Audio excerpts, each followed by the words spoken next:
So guys, problema yung motor natin, nag-overflow. Ayan, ang gasolina.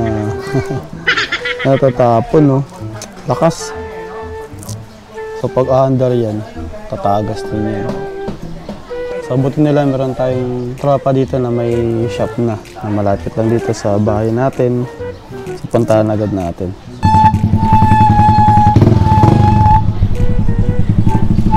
Punta natin yung tropa nating mekaniko. Kaya yung shop niya, lapit lang sa amin. Overflow lang naman yung sira ng motor na to. Kasi matagal na rin na-stock ng motor na to. Yung may ginagamit akong Aerox. Serve lang yung kalangalanisan niya. Napalitan ko na yung floater na ito. Pero ganun pa din kasi nangyayari. So possible madumi na. A few moments later. Tumutulo agad, no? Yan pa yung problema niya, nabubulunan. Yung lakas ng tagas.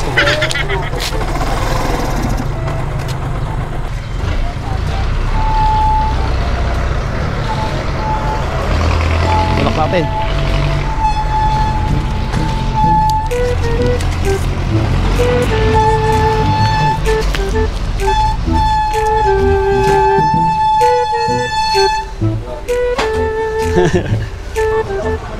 Kaya nga, lakas eh.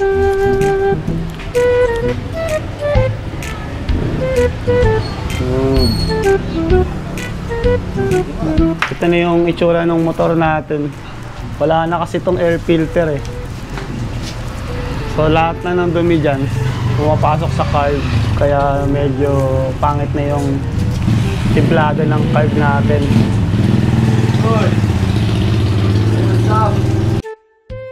So yun ang kanyang pesto.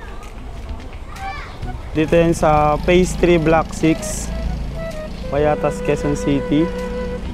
Pangalan ng kanyang motorcycle shop ay Street Garage Motorcycle Shop.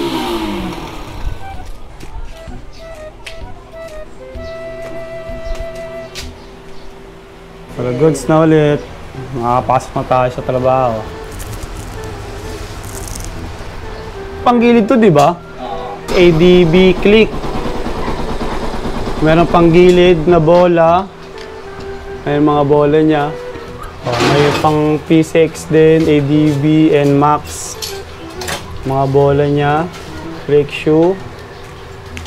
Pang Honda ba to? Genuine, no? Ilaw. Park light. Air filter. Belt.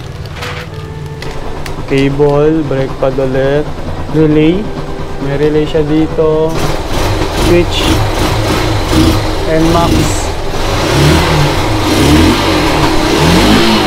Ilaw din siya dito, cable, pang preno, brake cable, mga display.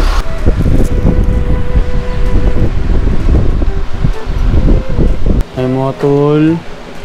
Yung panggilid ulit, CVT system.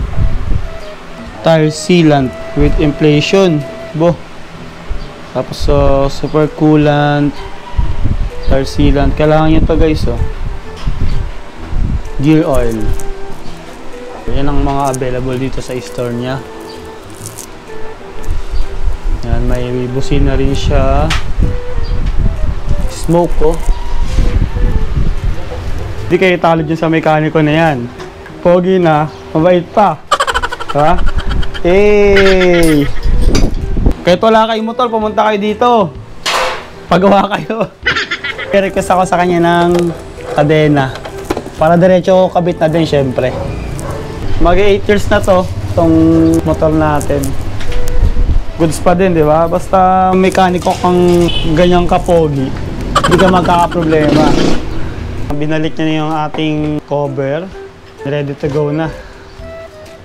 Nagawa naman na yung sira. Yung may-ari na lang yung sira. Okay.